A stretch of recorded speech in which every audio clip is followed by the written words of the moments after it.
할렐루야. 오늘 이 예배에 참석하신 여러분들을 진심으로 환영하고 축복합니다. 예배에 오는 게 기적이에요, 사실은요. 그리고 예배에 참여하는 것보다 더 귀한 일은 없습니다, 이 세상에서요. 그러니까 여러분들 참 귀하신 분들이에요. 옆에 분들하고 한번 인사 나누시는데 당신은 너무너무 귀한 사람입니다. 이렇게 한번 인사 한번 하시죠. 당신은 너무너무 귀한 사람입니다. 예. 이 말 한마디 잘하면 마음의 상처가 씻어집니다. 여러분, 저는 여러분들이 천사같이 보여요. 너무너무 귀한 발걸음 잘 하셨고요. 우리가 살아있는 동안 하나님 앞에 예배를 몇 번이나 더 드릴 수 있을까 이런 생각을 하게 되는데 여러분 예배에 참여하는 것이 세상에서 가장 축복된 일인 줄로 저는 분명히 믿습니다. 자, 설교하기 전에요. 구호를 한번 외치고 한번 말씀에 들어가도록 하겠습니다. 구호 준비하면 손을 바짝 들면서 아멘 그러세요. 구호 준비 아멘. 자, 구호 하겠습니다. 우리의 소원은 교회붕, 꿈에도 소원은 교회붕, 교회붕, 교회붕, 교회붕, 아멘. 자, 손을 드세요. 아니, 아직 끝난 게 아니에요. 우리 교회붕은 내가 책임지겠습니다. 강남교회 부흥은 내가 책임지겠습니다. 예, 아멘. 오늘 이렇게 예배 다들 나오셨는데 부흥은 예배부터 부흥해야 됩니다. 그래서 예배 인원이 많이 나와서 하나님 앞에 영광 돌리는 예배를 드리게 될 때 그것이 진정한 부흥인 줄로 믿습니다. 그러니까 예배 오실 때 여러분 혼자 오지 마시고 주위에 있는 분들, 주위에 있는 성도들 함께 나오셔서 예배를 잘 드려주시기를 주님의 이름으로 부탁을 드립니다. 자, 오늘 성경의 말씀은 9번째 재앙에 관한 말씀입니다. 함께 말씀을 통해서 은혜를 받겠습니다. 새까만 바탕에 뭐라고 쓰여져 있죠? 흑암. 9번째 재앙은 흑암의 재앙입니다. 인간에게 있어서 가장 힘든 시간을 흑암에 비유합니다. 성경에 나오는 인물을 한 사람 소개하고자 합니다. 그 사람은 하루아침에 100억 원이나 되는 물질을 잃어버렸습니다. 그리고 또 그 사람은 자녀가 10명이 있었는데 하루아침에 7 아들하고 3 딸하고 죽음을 당합니다. 그리고 하루아침에 몸에 구더기가 나갔고 기왓장으로 자기의 몸을 득득 긁어내렸습니다. 부인이 하나님을 섬기는 그 남편의 모습을 보면서 하나님을 콱은 제가 이제 붙인 겁니다. 수식어로. 하나님을 콱 욕하고 죽어라. 이렇게 비난을 받은 사람이고 3명의 친구가 위로하러 왔다고 와서는 야, 네가 죄를 졌기 때문에 이런 아픔을 당하는 거지 왜 하나님이 너에게 이런 아픔을 주시겠냐? 라고 하면서 마음에 갈갈이 찢어놓는 상처로 정말로 죽고 싶을 마음만 들었던 사람입니다. 여러분 누군지 아시겠죠? 누굽니까? 욥이라고 하는 사람입니다. 그런데 이 욥이 이런 고통을 당하면서 욥기서 10장에 이렇게 고백하고 있습니다. 22절의 말씀입니다. 같이 한번 해볼까요? 시작. 땅은 어두워서 흑암 같고 죽음의 그늘이 져서 아무 구별이 없고 광명도 흑암 같으니이다. 사랑하는 성도 여러분, 여러분 중에서도 인생의 흑암을 만나서 힘든 시간을 보내시는 분들이 있을 줄로 압니다. 오늘 말씀을 통해서 은혜가 되시기를 바라고요. 출애굽기를 계속해서 강의하도록 하겠습니다. 하나님께서는 애굽에 흑암이 임하리라고 애굽 사람들에게 경고하지 않으시고 모세에게 말씀하셨습니다. 오늘 성경 21절에 나오는데요. 뭐라고 말씀하셨습니까? 우리 다 같이 또 한번 읽어보실까요? 시작. 여호와께서 모세에게 이르시되 하늘을 향하여 네 손을 내밀어 애굽 땅 위에 흑암이 있게 하라. 곧 더듬을 만한 흑암이리라. 애굽 온 땅에 흑암을 내리겠다 이렇게 말씀하셨어요. 그런데 이 흑암이 어떤 흑암이냐? 보통 흑암이 아니었다라고 하는 거예요. 22절, 23절에 흑암의 상태에 대해서 말씀하고 있는 구절입니다. 한번 읽어보시죠. 시작. 모세가 하늘을 향하여 손을 내밀매 캄캄한 흑암이 3일 동안 애굽의 온 땅에 있어서 그동안은 사람들이 서로 볼 수 없으며 자기 처소에서 일어나는 자가 없으되 온 이스라엘 자손들이 거주하는 곳에는 빛이 있었더라. 흑암의 특징에 대해서 말씀하고 있는데 이 캄캄한 흑암이라 그랬고요. 그 다음에 3일 동안이나 지속됐다고 그러고요. 사람들이 누워서 일어나지를 않았다. 그러니까 노동도 안 했다. 먹지도 못했다. 이런 얘기가 됩니다. 여러분, 하나님께서는요, 이 세상을 창조하실 당시에 빛이 있기 전에는 깜깜한 흑암이었어요. 깜깜한 흑암. 전혀 보이지 않는 흑암. 그런데 하나님께서 거기다가 별을 창조하셔갖고 밤에 빛이 있게 하셨습니다. 반짝반짝. 그 다음에 별보다 조금 더 환한 달이 있게 하셔서 밤을 비춰갖고 밤에도 보름달이면 환해갖고 길을 볼 수 있도록 하나님 만드셨어요. 또 그거보다 더 큰 광명인 태양을 만드셔갖고 낮에 환히 볼 수 있게 하셨고 그리고 우리가 일을 할 수 있도록 하나님께서 만들어 주신 겁니다.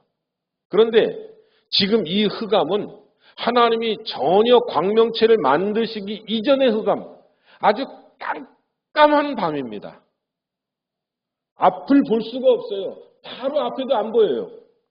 여러분, 눈이 많이 올 때는 아니면 안개가 자욱하게 꼈을 때 여러분 차량을 끌고 길을 갈 때가 있지 않습니까? 그러면 한치 앞을 내다볼 수 없을 정도로 그렇게 앞이 안 보이잖아요. 그런데 이거는요, 이 흑암은 바로 눈앞에 있는 것도 보이지 않을 정도로 아주 깜깜한 흑암이었다 하는 얘기입니다. 그럼 제가 여러분 성경 퀴즈 하나 낼게요. 자, 그러면 이 하나님께서 3일 동안 이 흑암을 내셨을 때 태양이 떴을까 안 떴을까? 태양이 없었겠죠? 아닙니다. 태양은 분명히 떴어요. 어디에는 흑암이 없었다 그랬습니까? 이스라엘 사람들이 있는 곳에는 태양이 떴어요.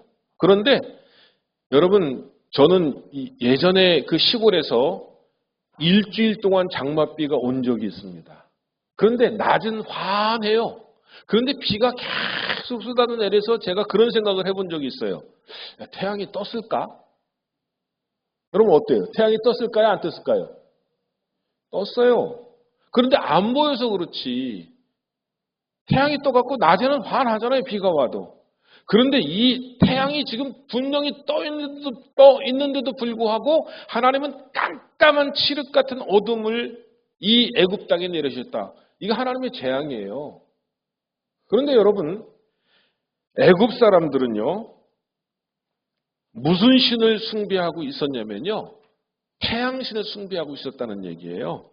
여러분, 태양을 숭배하는 이 애굽 사람들은 태양의 신을 갖다 뭐라고 불렀냐면 라라고 불렀다고 합니다. 이건 따라할 필요 없어요. 라라고 하는 태양신이 자기네들을 비춰주고 있다. 그래서 태양을 보면 경배하고 숭배하고 우상으로 여겼다 이런 얘기입니다. 그런데요, 이 흑암이라고 하는 사건은요, 어떻게 보면 자연적인 현상하고 좀 비슷한 경향이 있다고 그래요. 여러분, 애굽에도요, 춘분 때쯤 되면은요, 봄이면 사막에서 모래바람이 부는데 그 모래바람을 캄신이라고 불렀다고 하는 거예요. 그런데 이 모래바람은 모래를 막 이렇게 일으켜갖고 그게 바람으로 오면은 막 모래가 샥 이게 쏟아지는 바람에 막 어두컴컴해진다고 하는 얘기예요. 그래갖고 사람들이 집으로 들어가거나 아니면 지하실로 대피했다고 그래요. 이게 며칠 동안 지속됐냐면 대체로 이틀이나 3일 정도 지속됐다고 그렇게 이야기를 합니다. 그런데 이 자연현상 모래풍으로 인해 갖고 얻어진 흑암이 아니라 하나님께서 애굽 땅 온 지면에 내리신 재앙으로서의 흑암이라고 하는 거예요. 그러니까 깜깜하니까 노동을 못하고 먹지도 못하고 일도 못하니까 어떠한 산업도 이 3일 동안은 일어날 수가 없었다라고 하는 얘기입니다. 그런데 여러분, 이 더 무서운 거는요, 성경에는 기록이 안 되어 있는데 제가 주석을 찾아보고 다 찾아보니까 여러분, 이 깜깜한 흑암 때문에 못 먹고 일 못하는 것뿐만 아니라 정말로 중요한 것이 한 가지 있대요. 그것은 뭐냐면 공포감이라고 하는 거예요. 이것을 연구한 학자들이 있다고 그럽니다. 그게 무슨 얘기냐면요, 1842년도에 개기 일식이 일어났을 때 프랑스의 한 과학자가 특이한 실험을 했다고 합니다. 흰 쥐를 갖다가 24시간 동안 굶겼답니다. 그러고 난 다음에 빵을 갖다가 흰 쥐에게 던져줬대요. 이 쥐가 얼마나 배고팠겠어요. 그러니까 개걸스럽게 막 가서 빵 앞에 가서 막 그 빵을 먹더라는 거죠. 그런데 개기일식이 탁 돼갖고 흑암이 오니까 이 쥐가 그렇게 배고파서 빵을 먹던 쥐가 가만히 그냥 서서 아무것도 하지는 못하더래요. 개기일식이 끝날 때까지. 그런데 그 시간 프랑스의 왕 루이 15세가 귀족들 대신들하고 기상 관측소에서 파티를 열었답니다. 그러면서 개기일식을 보려고요. 그런데 개기일식이 딱 되는 순간 모든 악기의 음악 소리가 조용해지고 막 시끄럽게 잡담하던 사람들의 잡담이 끝나고요. 그리고 고요하게 있었다는 거예요. 그 순간 공포감이 사람들에게 엄습했다라고 하는 거예요. 여러분, 흑암이라고 하는 거는 지금 못 먹고 못 보고 하는 것보다 더 무서운 건 뭐냐면 그 흑암으로 인한 공포감이라고 하는 거예요. 이 공포감은 죽을 것 같은 공포감이라는 거예요. 여러분, 사람이요, 위기의 순간에 다가왔을 때 어떻습니까? 죽을 것 같아요. 내가 암이라고 하는 소식을 딱 덜커덕 듣자마자 미칠 것 같아요. 내가 사업에 실패했을 때 더 이상 살 수 없을 것 같아요. 그리고 관계성에 파괴가 오고 정말 심각한 위기가 왔을 때 더 이상 살 수 없을 것 같아요. 가정이 깨지고 위기가 다가올 때 더 이상은 살 수 없을 것 같은 생각이 듭니다. 여러분, 우울증을 앓고 정신적인 공황에 다다르게 되면 사는 게 아무 의미가 없어지고 죽고만 싶은 거하고 똑같다라고 하는 얘기예요. 이것이 인간에게는 흑암이더라라고 하는 얘기예요. 자, 여러분, 애굽 사람들은 이 흑암을 통해서 무엇을 배워야 했느냐면 하나님께서 창조하신 태양신을 섬기는 것이 아니라 이 태양을 창조하신 하나님을 섬기는 것을 배웠어야 합니다. 이 태양신 라를 누르고 창조주 하나님께서 만왕의 왕이시고 만주의 주이시라고 하는 사실을 하나님께서 보여주신 거예요. 그러면 그들은 하나님을 섬겨야 된다, 그런 얘기입니다. 애굽 사람들이 하나님을 섬겼다는 얘기는 없지만은요, 하나님께서 태양신 라를 제압하시고 그리고 그 땅 위에 태양이 떠 있어도 그 밑에는 깜깜한 흑암으로 인해서 그들이 아무 일도 할 수 없었고, 그리고 공포감을 가졌다는 것은 태양신 라를 섬겨봐야 아무 소용이 없다고 하는 것을 애굽 사람들에게 보여준 사건이다라고 하는 말씀인 것입니다. 사랑하는 성도 여러분, 우리가 이 세상에서 이렇게 흑암 때문에 공포감과 죽음의 공포를 느낄 때가 있을 것입니다. 그런데 이러한 인생의 흑암이 다가올 때 빛이신 예수 그리스도를 만나면 이것이 극복이 되는 줄로 믿으시기 바랍니다. 여러분, 예수님께서는요, 인생의 흑암을 빛으로 변화시켜 주시는 분인 것을 저는 오늘 여러분에게 말씀드리고 싶습니다. 예수님께서 빛에 대하여 많은 말씀을 하셨는데요. 성경을 한번 보겠습니다. 요한복음 8장 12절 말씀을 한번 다 같이 한번 읽어보실까요? 시작.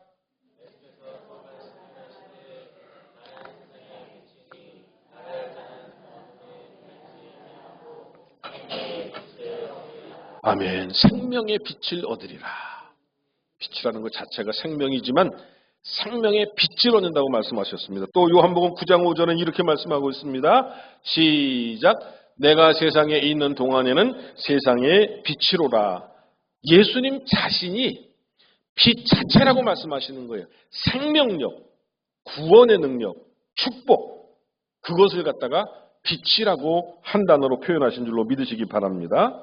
또한 요한복음 12장 46절은 이렇게 말씀하고 있습니다. 시작.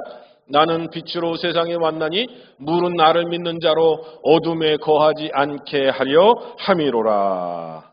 여러분, 예수님께서는 당신 자신을 흑암을 이기는 빛이라고 분명하게 말씀하여 주셨습니다. 그러니까 이 흑암을 이길 수 있는 방법, 흑암을 극복할 수 있는 방법은 예수에게 있다라고 하는 것을 오늘 우리는 기억해야 될 줄로 믿으시기 바랍니다. 여러분, 흑암을 이기는 빛이라고 예수님께서 또 말씀하셨어요. 마태복음 4장 16절에 이렇게 말씀하고 있습니다. 시작. 흑암에 앉은 백성이 큰 빛을 보았고 사망의 땅과 그늘에 앉은 자들에게 빛이 비추었도다. 여러분, 예수님께서는 당신이 빛이라고 말씀하신 동시에 또한 중요한 한 가지 말씀을 더하셨어요. 그거는 뭐냐면 너희도 빛이라는 거예요. 예수 믿는 우리도 빛이라는 거예요. 이것을 성경에 분명히 말씀하고 계신데 마태복음 5장 14절에 이렇게 말씀하고 있습니다. 시작. 너희는 세상의 빛이라. 산 위에 있는 동네가 숨겨지지 못할 것이요. 여기서 너희는 예수 그리스도를 믿는 사람, 구원받은 사람, 영생을 소망하는 사람, 하나님을 섬기는 사람, 이러한 사람들이 빛이다라는 거예요. 옆에 분들하고 한번 인사 한번 하시죠. 당신이 빛입니다. 이렇게 한번 인사하세요.